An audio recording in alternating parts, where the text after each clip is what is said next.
Good God. Honey, where are my pants? She's an icon, she's a legend, and she is the moment. Now come on now. Welcome everyone to Ring the Bell. This is Diaz. And the Sriracha Muchacha, Paloma Star. I missed the memo about wearing colors. I'm Joey Mayberry. We are here for the Hell in a Cell weekend review. You shaved your head. I did. I went full 2007 Britney on everyone. Hell in a Cell was in Chicago. Yeah. Paloma and I got to see it live, Yeah, and Joey. I got to see it on my couch while eating pizza. It was wonderful. So we will have a two different perspective, Yes. almost. Which is kind of cool about it. I'm really excited to see how it came off on TV versus sitting there in the crowd. If it's anything like sitting live in the crowd, because on TV it came off awesome. Like, it was a good night for women's wrestling last night. And also, we're going to talk about In Your House after the Hell in a Cell review. That's why I'm wearing this. This is my house. So let's start with the match that kicked off Hell in a Cell. Triple threat Raw Women's Championship match. Bianca Belair, Asuka, and Becky Lynch. Should we start with the looks? Yes, because that was the winner of the night. Was as soon as Becky walked out, I was like, yes, mama, give it to me. Everything. Euphemism, drag race reference. Yes, give it to me. Living, slaying, Laganja word. I didn't know what it was, but I liked it. I don't know what it is either, but it looks amazing. I just knew it was a really, really long train. And it wasn't until afterwards when I saw like pictures of up close. I'm like, oh, that's what it was. I mean, it looked amazing. I don't know what kind of wardrobe or stylist Seth and Becky have now gotten, but oh my gosh, the looks that both of them have been pulling out are amazing. Almost homage to Lady Gaga. She's like super chaotic, super like fame era. Like, I love it. And I know I'd go full Rhea Ripley if they ever let me backstage, because I would just walk around and look at Becky's stuff and be like, this is mine. This is mine. I can wear this. I think Asuka, the new gear? But I mean, it's kind of the same thing. I think she just got to bedazzled. Bianca showed thighs, but we're going to talk about more thighs with the Rhea Ripley stuff, but it's a night of thighs. Yes. And it was. Thighs are on the menu. This match, it blew my mind. To just watch these three interact with each other and go at it, because everything was just so effortless. It just flowed together like they had been doing this match and rehearsing it for like a year and a half. It was so good. I was really interested to see what match was going to go first. And when we got there, the Hell in a Cell thing was already lowered in the ring. I was even thinking when the women were coming down, I'm like, oh, maybe this should have been a Hell in a Cell match. But actually, I kind of liked that it wasn't, because it was so good. And I feel like it would have been as good and technical and wrestling sound if they had to incorporate the cage to do spots with it. But this was just a solid, so good by far. Like, the ladies did not decide to start the show. They decided to steal the show. I mean, after this, everyone just had to pack up and like leave. Oh, for real. It's like, I felt so bad whoever was next. Like, to the point where I'm like, damn, follow that. After this match, I think like a lot of the crowd just like died of like their heads exploded. And they were so into this match. I mean, every single woman that came out got a huge pop, but I think Bianca Belair definitely had that biggest pop of the three ladies there. But everybody was so into this match. I heard so many "this is awesome" chants. I heard like even like a few like "this is wrestling." It was amazing to see, and I think the best part of this match was how even it was. Right. Everybody had their chance to like shine. Nobody really was dead and took the heat. It was so good, and I think all of them brought out like new moves that we haven't seen them before, or like crisper ones. And what I noticed the most about it is that you could tell that all three women really wanted to be there. Like, you could tell they were passionate about it. They were like refreshed. And when I was watching it, I'd be like, you know what? When I come back in September, that's how I want to be. Like, that's like the intensity. They brought it. It was so, so, so good. Yeah, obviously because Paloma's taking a little hiatus from wrestling for a little bit. It's almost like they were sharing a brain. Yes. You always talk about how triple threat is like really difficult to put it together. It really is. It was just seamless though. And at first I thought it was kind of cool how they did do the typical start off with a triple threat, like everybody does something and then one person gets kicked out and then the other two do something, and then kind of like rotates that way, like one person's on the outside, two do spots, but it wasn't as obvious, like, okay, now it's her turn, okay, now it's her turn. It was very like seamless, flowed very well. The storytelling was great on it as well. Just the chemistry that Asuka and Becky have together is insane. Like, I just want them to wrestle each other forever. And I'm sure every match will still be good. And you could plug Bianca into any match in any division in the world today, and she'll probably still be amazing. Like, this is hands down. I mean, everybody always argues what company has the best women's division. I mean, WWE then pulls out a women's match like this, Right. and I'm like, oh man, this is where the best women's division is. And I mean, of course, there's always like room for interpretation and like other things pop up. But after that match, I'm like, this is where the best women are right now. Look at like the women's roster as a whole in WWE. You've got Bianca and Asuka and Becky, who are like, they're all good at promos. They're all very charismatic. They're all phenomenal in the ring. Like if you compare them to everyone else, like these are the total package women, and they're like at the top of their game. To see them all three together, oh, mind blowing. Bianca winning was obvious choice. Yeah. I mean, it made sense because it's like her first pay-per-view defense, right? Right. But throughout the match, I legit thought she was gonna lose so many times. Yeah. Did you guys feel that? I felt it because the belt could just play hot potato between these three Right. women, and it's always going to be stellar, and it's always going to make sense, which is great. Even though I say it's always going to make sense, but WWE has a way of not making that happen. Like, I thought Asuka was gonna win and Becky was gonna win in so many different spots because they did such a good job, like, building that intensity For and, like, sure. doom, dropping it, and everyone's chanting, this is awesome. Yeah, And then it they was built it again, like, oh, it was like it was like a roller coaster. I love the strike exchange that Asuka had. Those strikes, those kicks, that German that she did. I was like, oh my! And right before that, while I was waiting for the show to start, I was literally watching Stardom highlights. So I think once I saw that, I'm like, this is like what I was just watching, which was great. But everybody was like super crisp. The whole like 10 punch count that Bianca did in the corner, the double one, So good. so simple but so effective that it worked twice. Like Right. it was awesome. And then Asuka, how she got both of them to the ankle lock. So cool and so awesome because I feel like a lot of the double team are like sometimes reserved for Bianca because obviously she is a genetic freak. I don't know how she's so damn strong, but it's kind of cool to see even Asuka getting her own like double moves in there too. Yeah, I also really enjoyed with this one because we've been sort of conditioned as wrestling fans to really watch a match and be like, okay, here comes the Tower of Doom Yeah, spot. Like, it's gonna exactly. happen. Yes, All right. good point for sure. But they put different twists on it, like Asuka getting beaten out of it and not being able to execute Yeah. things. It's just different little things that always make it interesting with these. That's three. funny because I literally thought, oh, this is their women's Tower of Tower Doom spot, spot because they yeah. do that every time, but they swerved us. Yes. So good. And I love the storytelling towards the finish where Yes. Becky kept on coming in and like trying to steal people's pins and just throwing people out. They're like get like, oh, big move, bye. And that's what happened to Becky. That's how Bianca kind of won because that was kind of like a heelish move, Right. but it works when a face does it when they're like tired of the heel, keep on doing it, like, all right, that's it, like taste of your own medicine. So even was a tiny little bit heelish, worked so well for the story that they were trying to tell in the match. Yeah, like I loved it because Bianca's story was that Becky came back and she outsmarted Bianca, Yep. won the title. But now Bianca's smart enough, smartest, so she was waiting for it. She oversmarted Becky Lynch, so that was just perfect. Okay, so I kind of wish that Becky took the pin in this match because we've been seeing that slow progression, like even dating back to Elimination Chamber with Lita, of her just kind of getting a little bit in her head, like kind of psychotic, like, I'm the best, why is everyone coming Yeah. for me? How do I keep losing? Like, I feel like if she would have lost and taken the pin last night, we could have seen like full Becky freak out, and I was ready for it. Yo, I actually agree because it was so good. So the good. only thing I did not like, if I have to nitpick, was Asuka taking the Yeah, pin. agreed. Because it almost seems like she returned to job to people. Yeah. But also, yeah, storyline wise, I think it makes sense for Becky to take a pin. Yeah. Yeah, I also agree with you, like, where does this leave Asuka, though? I don't want to see her pushed to the wayside because Asuka is just such a fundamental part of the WWE Women's division. So Money in the Bank is the next pay-per-view, so I think the attention will Okay. steer a little bit away from the championship for the Money in the Bank person.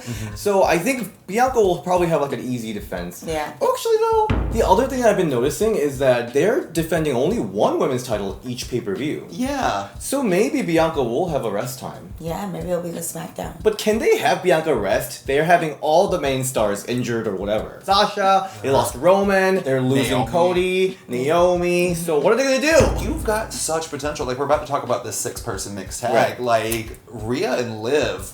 Oh my god. Yeah. So phenomenal. And then on like the SmackDown side of things, you've got a bunch of women that you could even just carry over to Raw because that doesn't matter anymore. Nope. Lacey Evans. You know, who's going to step up? It could just be someone they pull, but I've got my fingers crossed even though I know she's reportedly out with an injury, but Io Shirai, I need on the main roster. So let's move to the 6-person match. I think it's a good segue because this match, so entertaining. It is the Judgment Day with Rhea Ripley versus Bullet Club? That's the best name for Bullet Club. It's Liv Morgan, Finn Balor, and AJ Styles. Do you like what I'm wearing? This is my brutality. Yes. We have to talk about Rhea Ripley. Thighs on the menu. I was so shook to see Rhea Ripley in trunks. And me too, I'm like, she's wearing shorts is the first thing that I said when I saw her. This is Pride Month. She's here to serve. She's a Yes. server. She's a waitress. Hi, gay. Happy Pride Month. Happy Pride Month, AJ, from the gay community. Gay community. The gay community. But apparently the real story is that her gear got misplaced, so she had to like come up with it. Girl, you lose your gear like every So 2 months. much. I know this is the second time. And I guess because they're in the same group together, she can no longer borrow Damian Priest's pants.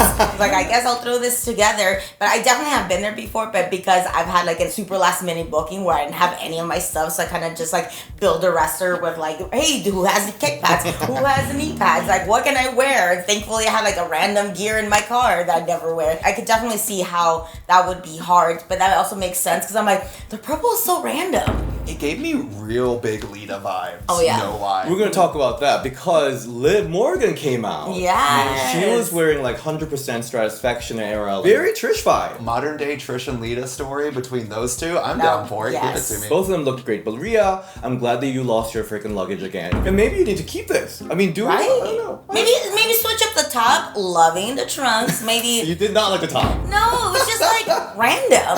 Because it was like everybody looked like two suburban dads are dropping off their kids for a play date. You know, and it was like AJ Styles and Edge dropping off their goth kids to play together. Like, hey, my kids are goth. My kids are goth too. Let's have them play together. The other thing I loved was that the Judgment Day's entrance with the wing and Yeah, the purple that was lighting so was so cool. It's really cool. This whole, and also Edge with the haircut. Yeah, so Daddy. hot. So hot. Everybody in that. I mean, I feel like Damian Priest probably see the word. Like, he's just there. But, like, really, I just look at Edge and Rhea a lot. But even, I wanted to see a little bit more intergender stuff. I know we saw a little bit with right. the assist. Right. But that's kind of what I really wanted, because I know Edge is a big proponent of like helping out Right. younger wrestlers, and I feel for him it's just younger wrestlers regardless of their gender or anything. So I feel like Edge just wants to help them up. Yeah, I'm surprised because all Rhea did was like stop In the ring. in front of Finn. I guess I want her to like freaking throw him out. Yeah. It was Rhea and I think Edge on the apron. And they ran over and bopped Edge. And as soon as they bopped Edge, Rhea just jumped down and was like, nope, can't hit me. I'm a lady. I was like, no, you're Rhea Ripley. You're half the size of, like, twice the size of Finn Balor. Like, come And on. also, like, even stylistically, just looking at them, like, it would be like, oh, yeah, I could see her kicking his ass. Like, Right. because she really looks so, like, strong and powerful because she is. Like, it's almost, like, believable. And a lot of people, that's their big argument about intergender wrestling. Oh, that doesn't make sense. So, like, well, Rhea, like, doing a move to Finn does make sense. Everything I do is a Lita reference. But, like, if you had these 6-person matches back in the day and you've got Lita doing Hurricane Ranas Right. to Tess and Yeah. Albert, like, Yeah. Rhea Ripley can hit somebody with a clothesline. That's the only thing that I guess I didn't like about this match. I mean, that was a solid, fun, good paced match, but that's the only thing I really wish it was more intergender something. Like you said, like it was just a stop and then the assist.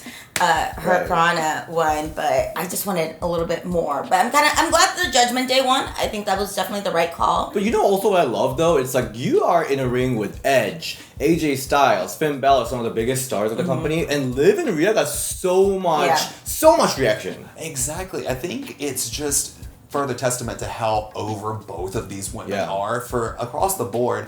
And the thing that I really did enjoy when you mentioned that assisted Hurricane Rana was just once that happened, the crowd lit up probably louder than any other move in that entire match, except for maybe like the dueling dives to the outside. If you're getting bigger pops than Edge and AJ Styles in a match, you're good. Put these women on TV. And I was a little bit worried about Liv for a little bit because I know how much the crowd gets behind her and kind of like almost there, like cheering for this underdog, especially after her like documentary came out. And I was a little bit worried that the crowd was going to be like, okay, well, we know she's going to lose or we know what's going to happen.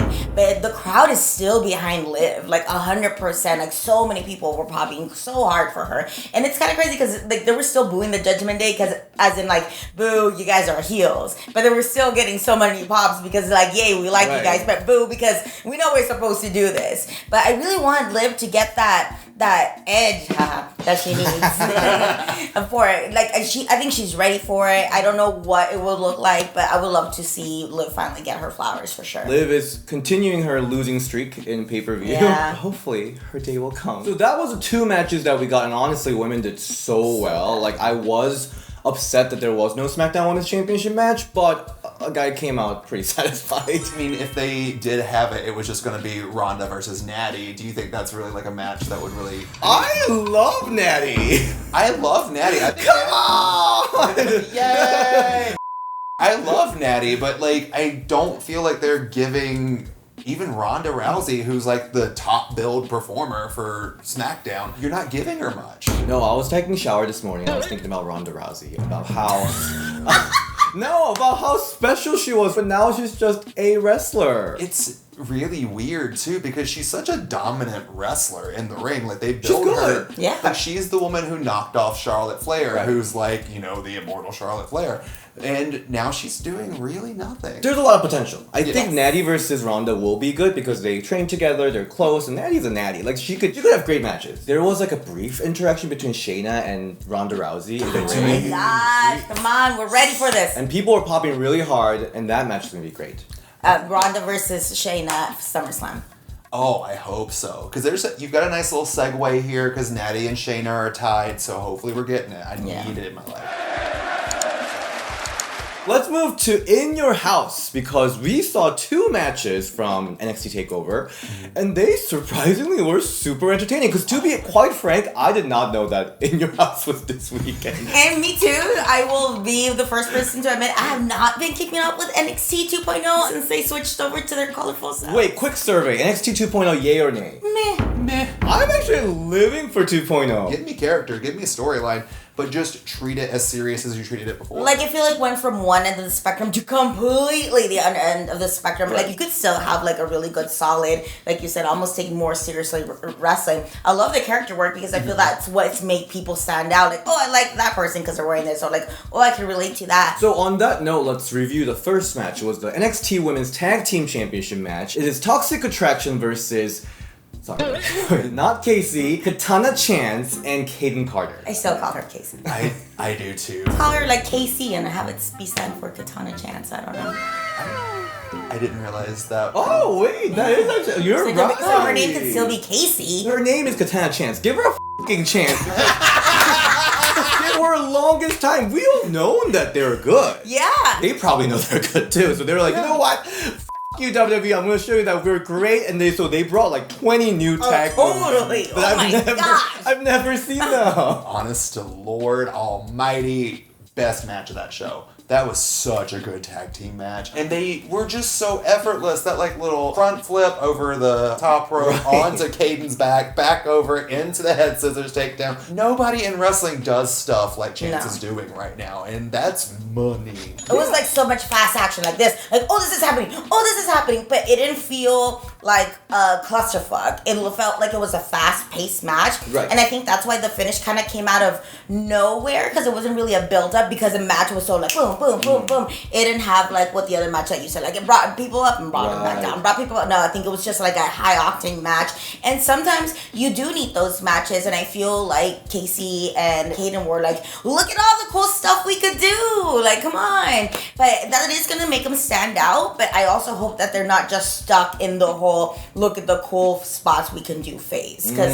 it's easy to stand out that way. But I think they should keep on going. But hopefully they're able to like get more chances off of this besides cool spots. Good point, because their character for a little bit was that they are TikTok tag team. Yeah. So they were literally just like filming Doing TikTok in the back, which was dances. terrible. Right now they don't have a character, Yeah. which is a problem. We like parties and festivals. I know their entrance was like, we party down with the people. Woo. I know their entrance is actually really cute with the gear with like bubbles and stuff. I do like it. You don't like it? I mean, I don't dislike it.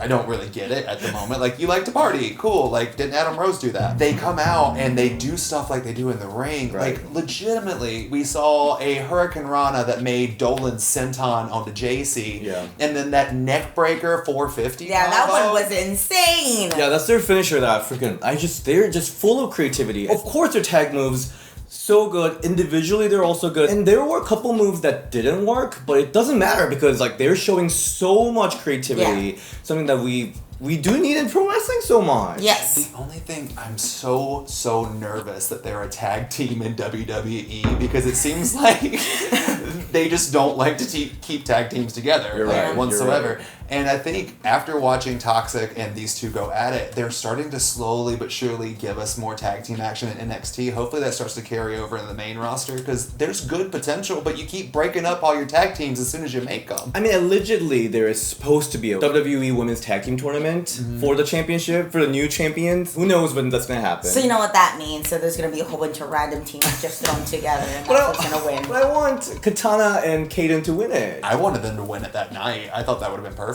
I think so too, because especially with the whole toxic attraction thing, I think it's a really good run, but I don't it's only a good run if you have a good like foe. Right. Like you're not that big of it if you don't have somebody like constantly chasing you. I mean, let's talk about toxic attraction. JC and Gigi. How are we feeling? Because I'm like lukewarm. They seem like they're with Mandy Rose, and that's about it. Like they don't have their own real established identities yet. They kind of remind me of like the Edge heads with Edge. Whenever they were just like, you know, like, oh, okay, it's like two people that kind of look alike, but they're just there. They're kind of cool, but they're just also there. I guess if I had to put them in a hierarchy, I could get Gigi a little bit more because at least she has like that vitamin C orange hair. Just the look of it. Yeah, and I cannot stop thinking about the tampon spot that she did every time I see her.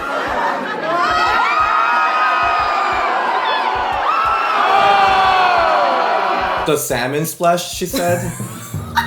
She called it that. Oh my god. JC just needs something else to make her stand out. I just need something else. And maybe she could be the one that turns on them and she could become the toxic Avenger. The thing that gets me about those two compared to Mandy is Mandy's very like, okay, I'm a model, I'm celebrity, I'm going to be on the cover of magazines, very early Trish Stratus gimmick. Yeah. And those two seem more like, okay, we're rock stars. Here's the other thing, like, because we're going to talk about Mandy and later as well, who's the next person to step up? Because it feels like people are either like going away or they get brought up to Raw or SmackDown, and we don't really get, it's just like the next person in line. There's no elongated feud. So let's talk about that, because next match we saw was Mandy versus Wendy. In this Wendy Choo match, a lot of people were really upset that Wendy Choo was the number one contender because she's not very serious looking. And Bray Wyatt in a big mask that's carrying out a lantern of his own head is very serious. Like, hello, we play fight in tights. Exactly. Why so serious? So let's jump into this match. So what do we think?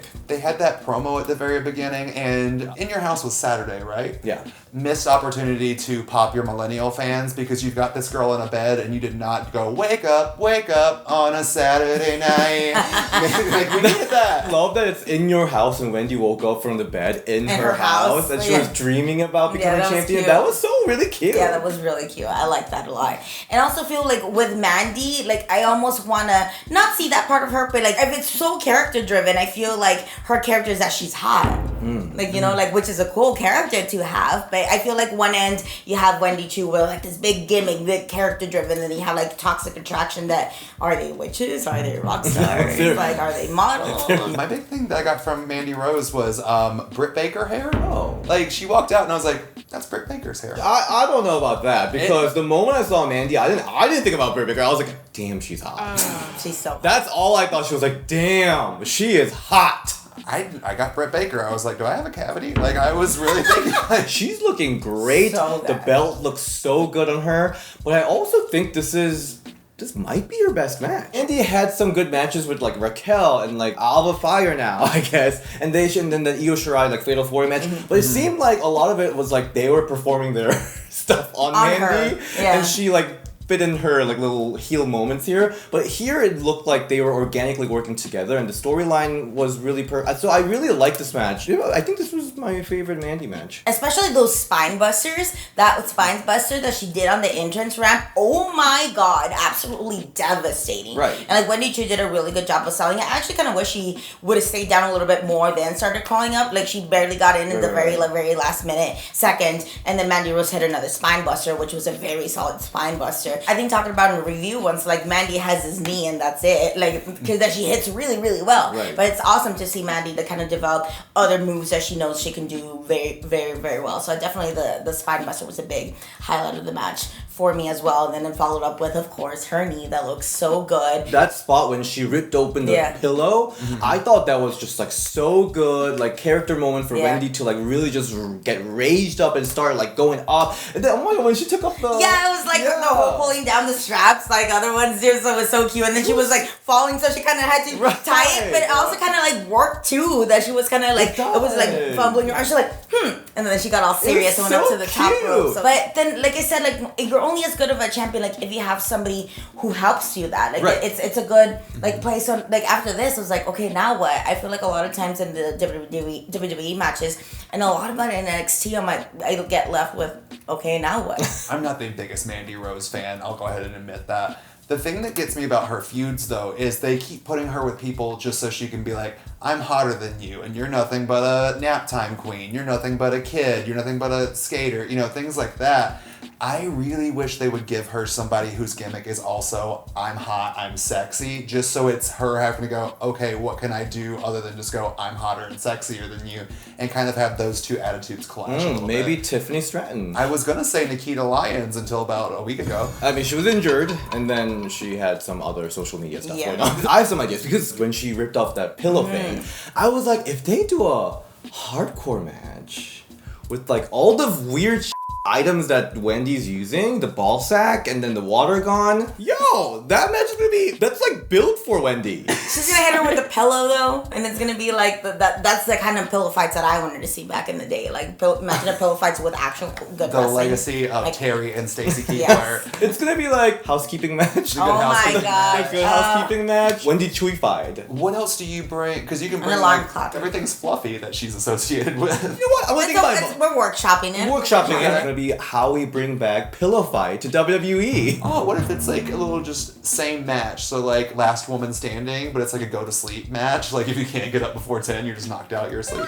We have some good stuff going here. We do. We have our right ear hat on today. See, Wendy has a lot of potential and they're just using her as like freaking teenager jokester character, but there's something here. I'm not gonna lie, I kind of see where I think that she's gonna go next, like Wendy Choo exclusively. I feel like where we're getting like storyline progression is Roxanne's going to win the breakout tournament, and then her and Wendy are going to become friends. They'll go up against Toxic Attraction, maybe lead up to Roxanne facing against Mandy Rose, but that's kind of where I'm seeing her going and kind of fading into the background after this. That's a lot less fun than the pillow fight match. That is true. I'm going off of what I've seen before. No, but you're right. WWE is obviously putting a lot of faith on Cora Jade and then Roxanne Perez, so I can see something happening there. Because you've got some, like, also really good heels coming up for these younger talent like them, like Lash Legend, who's been doing some great work. You've also got Tiffany Stratton. So that was our review of Hell in a Cell weekend with the takeover in your house. Overall, I was very satisfied. Stratisfied. Me too. Go. It's time to rock and roll. It's like we're doing your weekly review. Paloma, where can we find you? You can find me at Paloma Star on Instagram and Twitter, and you can find me at Challengers Comic Books June 15th, because I'm going to do a signing for the comic book cover that I'm in. Oh my god. Because Tori Wilson who? Because Paloma Star is a freaking comic girl. I can't believe it. So excited. Definitely get you a copy. You could pre-order it today. It's called Do a Powerbomb, and it looks awesome. Are you in it too? No, I'm just in the cover. Oh. I'm just a cover girl. That's it. Cover girl. Just a cover girl. What's your base? You can find me at Joey_Mayberry on Instagram and Twitter, Joey.Mayberry on TikTok. Also check out Golden Era Podcast, where me and Jake Smith talk about all the classic diva stuff that you used to love and still hopefully do. It's streaming everywhere, and if you want to see me wrestle, I'm going to be at Pride Championship Wrestling June 25th in San Antonio, Texas. And you can find me at DS on Instagram and Ring the Bell DS on Twitter. Alright, see you next time. Bye.